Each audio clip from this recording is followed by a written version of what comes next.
26/11 हा भारतीयांसाठी सगळ्यांसाठीच काळा दिवस मानला गेला आणि याच सगळ्या दहशतवादी हल्ल्यातला मास्टर माइंड जो आहे तो तहव्वूर राणा याला भारतात आणलाय। मात्र या सगळ्या दिवसाच्या आठवणी नेमक्या काय आहे, तो दिवस किती थरारक होता आणि अनेक भारतीयांनी तो दिवस अनुभवला, कारण अनेक भारतीय त्या ताज हॉटेलमध्ये तेव्हा वास्तव्यास होते। तो दिवस कसा होता आणि तो सगळा दहशतवादी हल्ल्याचा थरार कसा होता तो पुण्यातल्या एका व्यावसायिकांनी अनुभवला आणि तेच मिलिंद राणे सर माझ्यासोबत आहेत। पहिले तर सांगा, आज त्या तहव्वूर राणाला पुण्यात मुंबईत आणलंय आणि काय प्रतिक्रिया आहे त्या सगळ्या ह्याला बघून? पहिल्यांदा तर एलपीपी माझाचे मी आभार मानतो, कारण तुमच्या माध्यमातून सगळ्या जनतेला हे कळणार आहे। त्या दिवशी संध्याकाळी माझी मीटिंग ताजमध्येच होती, परंतु येणारे वकील जे होते त्याच्याबद्दल काय वाटतं? हे सगळं त्यांना आणतायत आणि त्यांना आता शिक्षा वगैरे नाही, तर त्यांना जे आणतात ते खूप मोठी गोष्ट भारताने हे केलेली आहे, साध्य केलेली आहे। आणि अशा मास्टर माइंडला तुमच्या सगळ्या लोकांच्या समोर, ज्यांच्या डोळ्यासमोर हा हल्ला घडलेला आहे, त्यांच्यासमोर जर याला हत्येची त्याला शिक्षा जर झाली तर ही खूप मोठी गोष्ट भारत हा साध्य करेल असं मला वाटतं। ताज हॉटेलमध्ये हा सगळा थरार घडला होता, तुम्ही त्या दिवशी त्याच ताज हॉटेलच्या परिसरात होते की त्या ताज हॉटेलमध्ये वास्तव्यास होते? कसा होता तो दिवस? काय नेमकं घडलं होतं? संध्याकाळची वेळ होती, काय नेमकं घडलं होतं?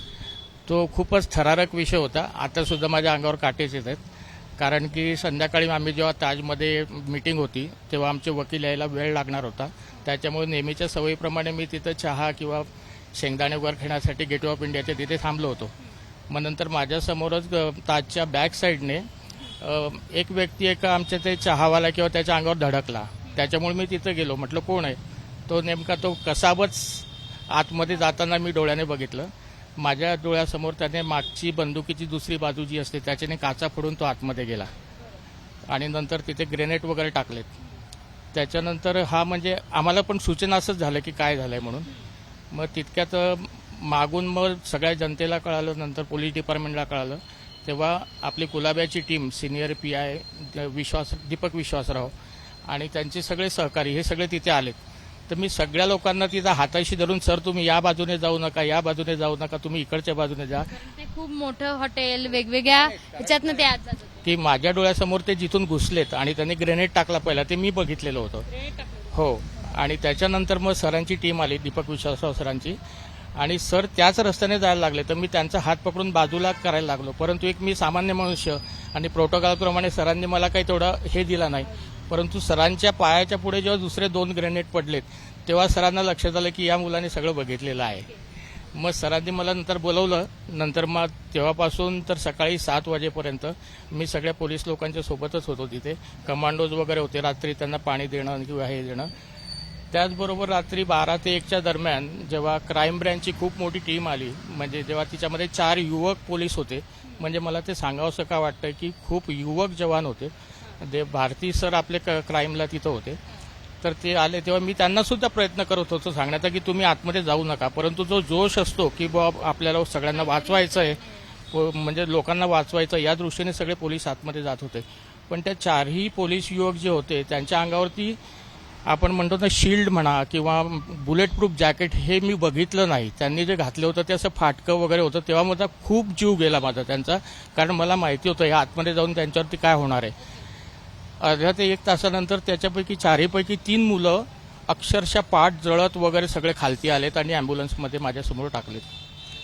त्याच्यानंतर 5 वाजेची वेळ होती, तेव्हा बंगलोरचे कुठली बँक होती, वैश्य कुठली बँक होती, त्याचे चेअरमन 6व्या मजल्यावरती बाउंड्रीवरती उभे राहून उडी मारण्याच्या तयारीत होते। तर आम्ही तेव्हा त्यांना बघितलं, त्यांनी फक्त त्यांच्यावरती अंडरविअर होती, बाकी अंगावर काही कपडे नव्हते, तर ते उडी मारण्याच्या विचारात होते। तेव्हा सुद्धा मग आम्ही फायर ब्रिगेडची गाडी घेऊन मी चढून, सर थांबा थांबा थांबा, तुम्ही उडी मारू नका।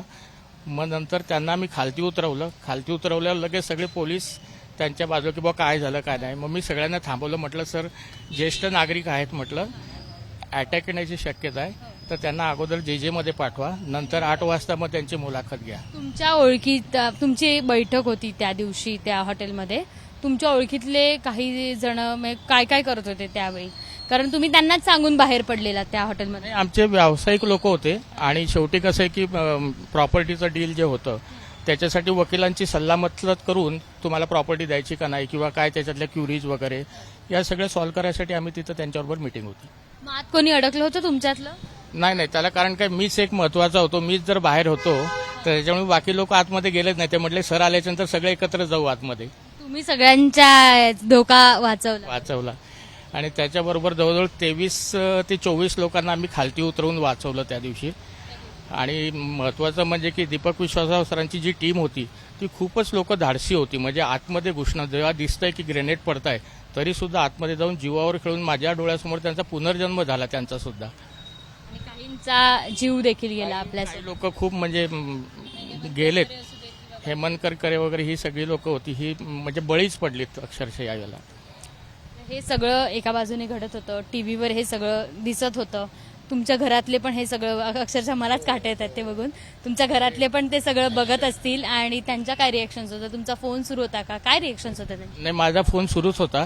कारण आतमध्ये जी लोक गेली त्या लोकांना माहितीसाठी माझा फोन चालू ठेवायला सांगितला होता डिपार्टमेंटच्या लोकांनी, तर चालूच होता. नंतर मग घरून साहजिक आहे मिसेसचा फोन येत होता, अहो एवढं चाललंय तुम्ही काय करतात. परंतु कॉलेजच्या काळापासून आम्ही जे लोकांना मदत करण्याचा जो दृष्टिकोन होता, शरीरामध्ये जी ताकद असते, बोलण्यापेक्षा करून दाखवलेलं महत्वाचं असतं, तर ते आमच्या अंगी असल्यामुळे आम्ही आतमध्ये घुसणारीच लोक वाघासारखी, कोणाला घाबरणारी लोक नाहीत.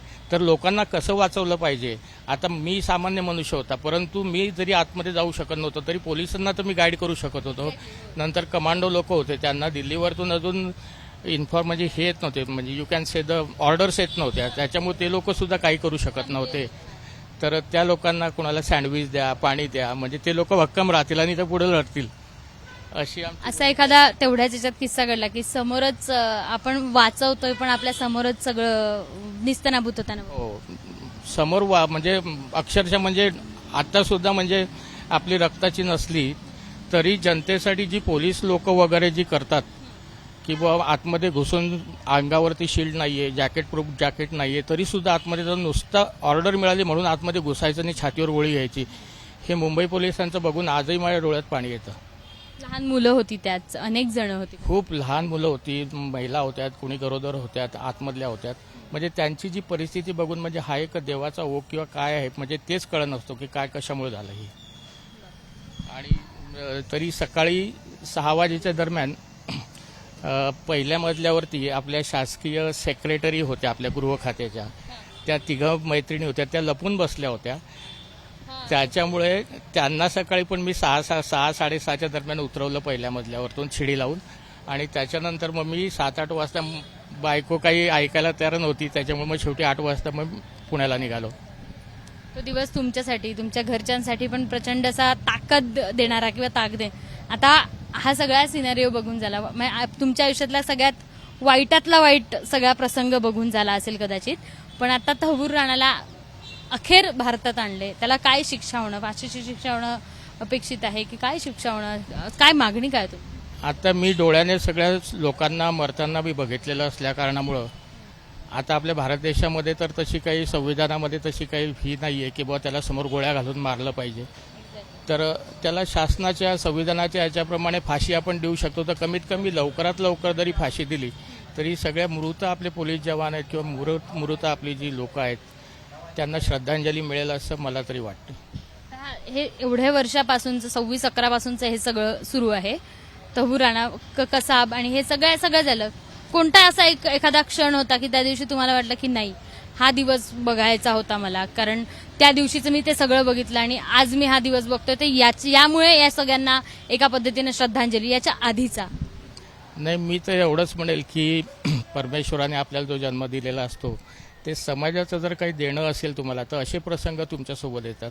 आणि असे प्रसंग आल्यास तेव्हा तुम्ही वाघासारखं आतमध्ये जाऊन समाजाला किंवा जे लोक ज्यांना मदत पाहिजे त्या लोकांना मदत केली पाहिजे आणि त्याच्यासाठी तुमचा जन्म झालेला आहे असं मला तरी वाटतं. 26/11 हा दिवस अर्थात सगळ्या भारतीयांसाठी काळा होतात, मात्र यांनी तो थरार अनुभवला आणि त्यांनी सांगताना त्यांचे डोळे देखील पाणावले आहेत. कारण हा सगळा दिवस, हा सगळा जो काही रात्र होती ती 26/11ची, ती रात्र त्यांनी हुबेहूब अनुभवली आणि त्यासोबतच त्या सगळ्यांना मदतही केली. अर्थात आज तहव्वूर राणाला भारतात आणताय आणि ते त्यांना जी काही शिक्षा होईल ती शिक्षा म्हणजे प्रत्येक त्यावेळी ठार झालेल्या प्रत्येक पोलिसांना असू देत, प्रत्येक सामान्य नागरिकांना श्रद्धांजली ठरेल असं त्यांचं म्हणणं आहे. कॅमेरामन राजेश बिडकर सह शिवानी पांढरे, एबीपी माझा, पुणे. एबीपी माझा, उघडा डोळे बघा नीट.